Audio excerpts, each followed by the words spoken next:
Don't forget, ko-fi.com/stopwritingalone is a real simple way to show your support for what's going on here week after week. Hi, everyone. This is Nicole Rivera, and you're listening to the Stop Writing Alone podcast for writers who are looking for their writing community. I know you want to find readers for your work, but I think your first step is to connect with other writers.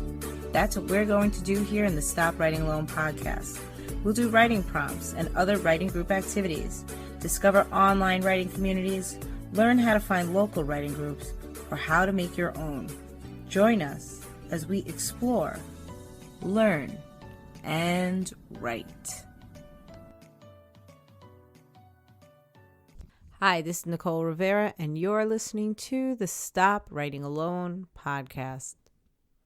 Pretty sure I mentioned it on this podcast when it was going on, but about a year ago, maybe 2 years ago, I was in a decluttering online course run by Joshua Becker, and I'm still a member of his Facebook group, and because he reruns the class over and over again. I haven't participated in a while, but I often see posts that come by that Joshua posts up.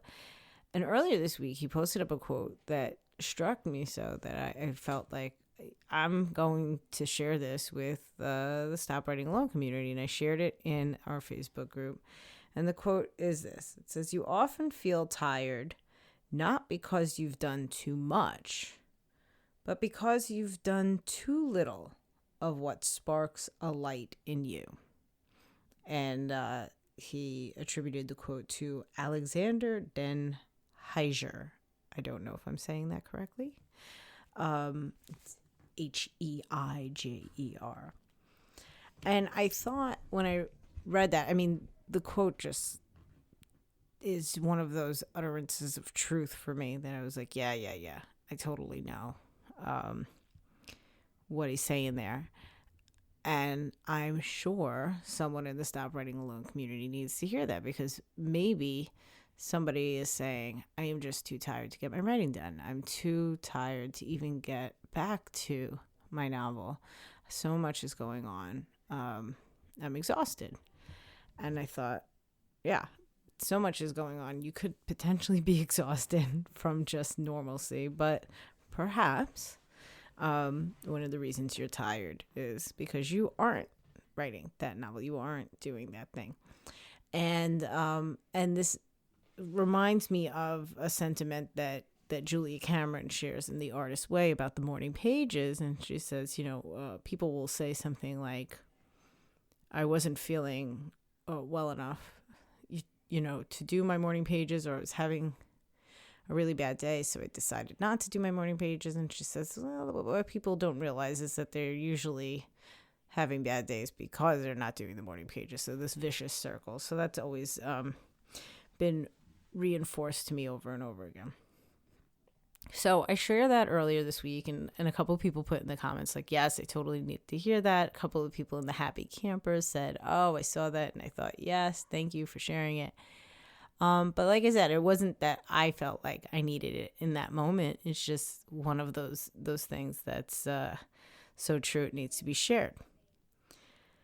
Fast forward to tonight, which for me is Wednesday night, and I realize I don't have a previously recorded episode for this week's podcast. I finish up all of my meetings with the Happy Campers Club, and I am really, really, really tired, like next level exhausted. And I'm thinking, what the heck is going on? I cannot even think about what I want to talk about on this week's episode. And I've just so you have a picture of the insanity, I've spent the last couple of hours pacing around. I have had my head laying down on my desk. I decided to cook myself a late night breakfast out of nowhere because maybe I was hungry. It's been a journey. I put on the Stop Writing Alone Facebook page, kind of like a request. What would you like me to talk about on the Stop Writing Alone podcast? No takers, guys. No takers right now. I think everybody else is sleeping. So as I'm sitting here just telling myself how tired I am, this quote came back to me. I just remembered, and I was like, so what is it? Is there something that I'm not doing?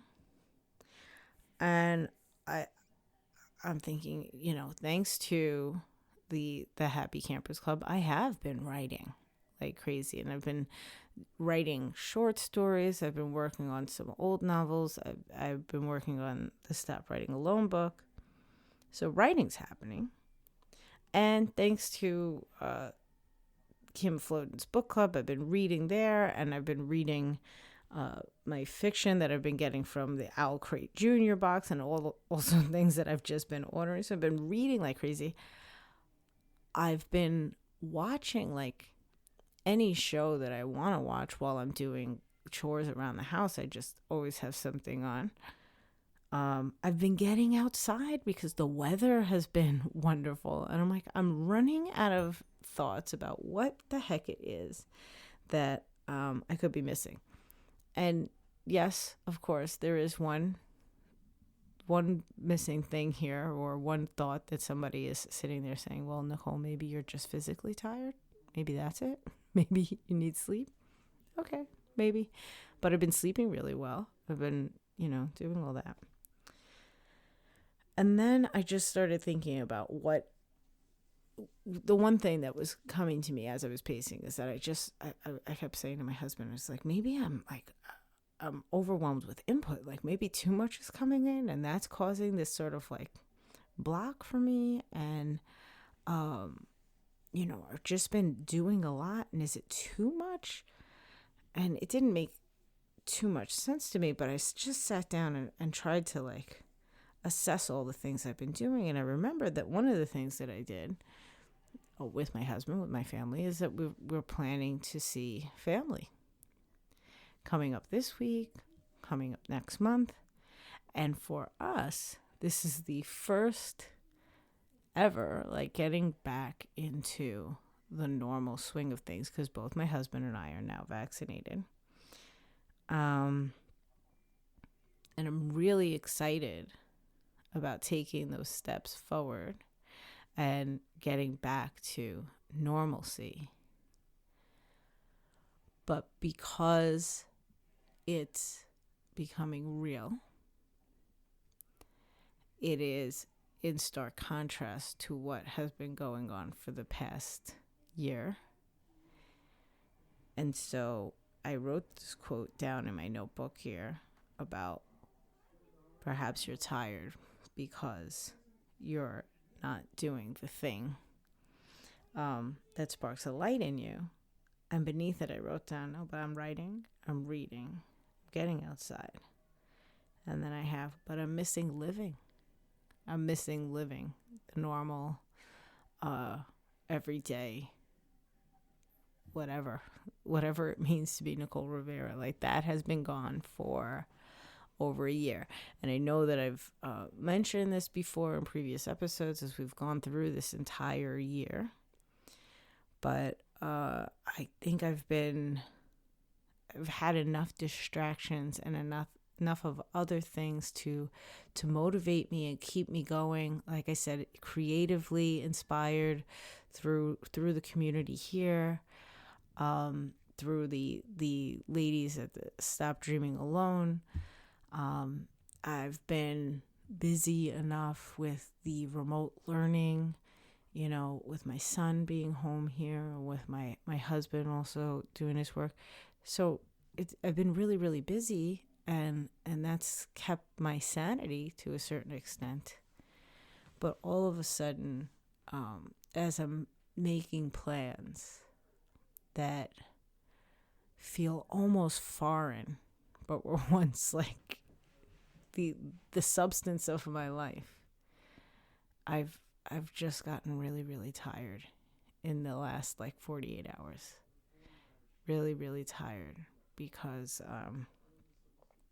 yeah, I think that's it. I think I've been missing. I know I've been missing it. I think we've all been missing it. And, yeah, so hopefully in the next couple of weeks, as that all starts coming back, I won't be as tired anymore, or I'll be a happy kind of tired because I did so many cool things. So, not exactly writing related today, but I did want to speak out this quote to you guys because I think, as I said from the beginning, this is something that speaks a universal truth to all of us. Again, you often feel tired, not because you've done too much, but because you've done too little of what sparks a light in you. And we talk a lot about writers giving themselves permission to do their craft. That's one of these things. But this has been a very, very unique time in all of our lives. And there may be a lot of those different things that spark light in you that you have not been doing. And so if you're feeling tired when you have, whether it's a conscious or subconscious realization of the missing of that spark, give yourself a little bit of grace and I guess just note the things that are the sparks, right? And when possible, whenever possible, make sure you weave them into your every day or your every week or whenever they're, frequently enough that you don't get that tired feeling. Yeah, and we did have some conversations around that in a Happy Campers Club tonight about, what do we do when Happy Campers is gone? How do we make sure that we are keeping alive the things that are really important to us and that have served us over the last 2 months? And for some people, that is the goal setting that we've been doing every single week. For some people, that was the regular write-ins that we had every week.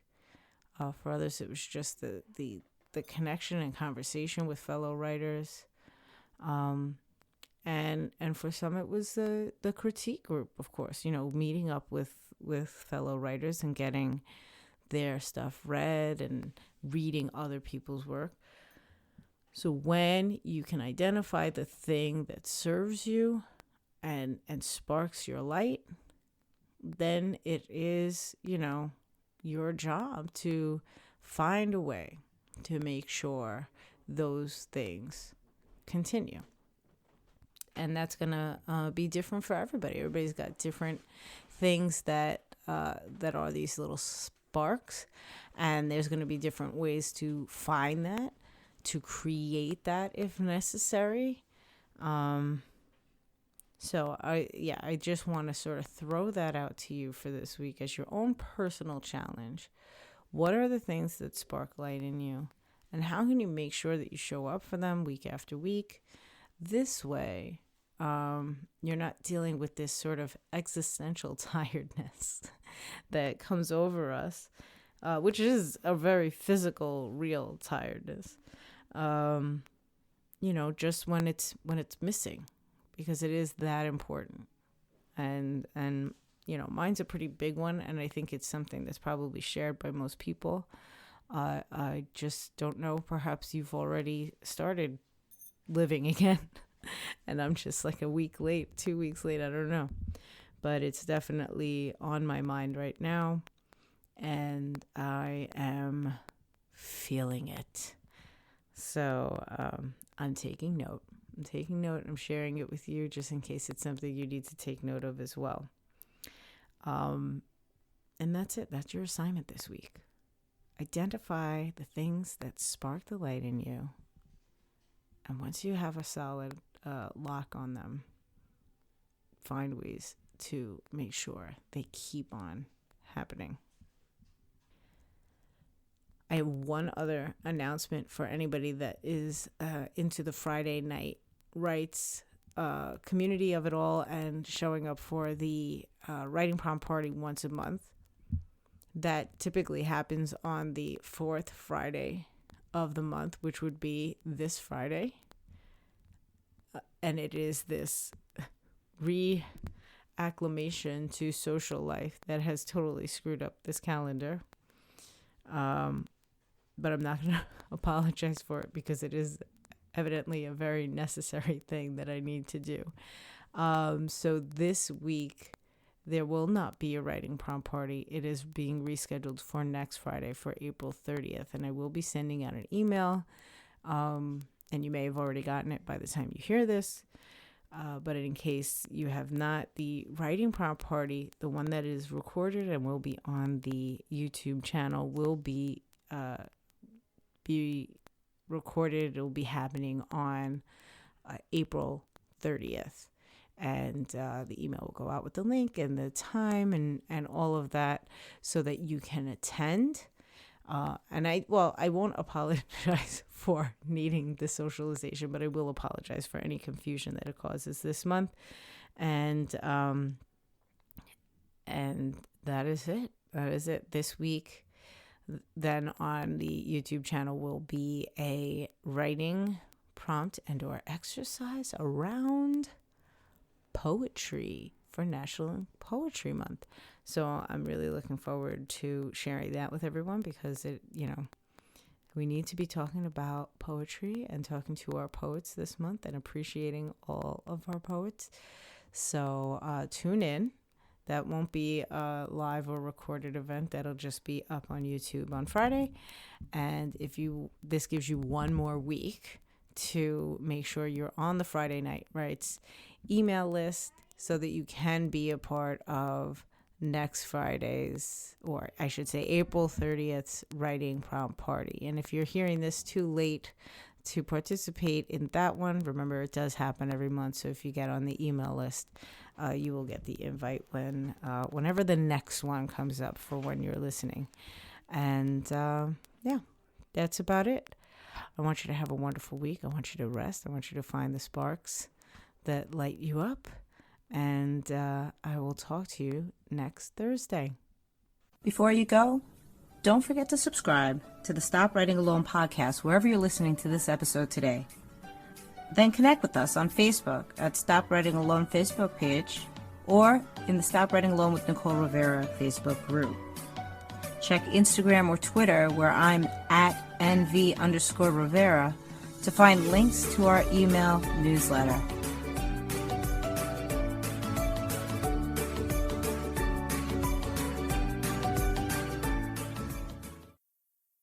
Recording, hosting, editing, producing. It's so much work. Disaster has struck. I finished my coffee. Tell me coffee is coming. ko-fi.com/stop writing alone.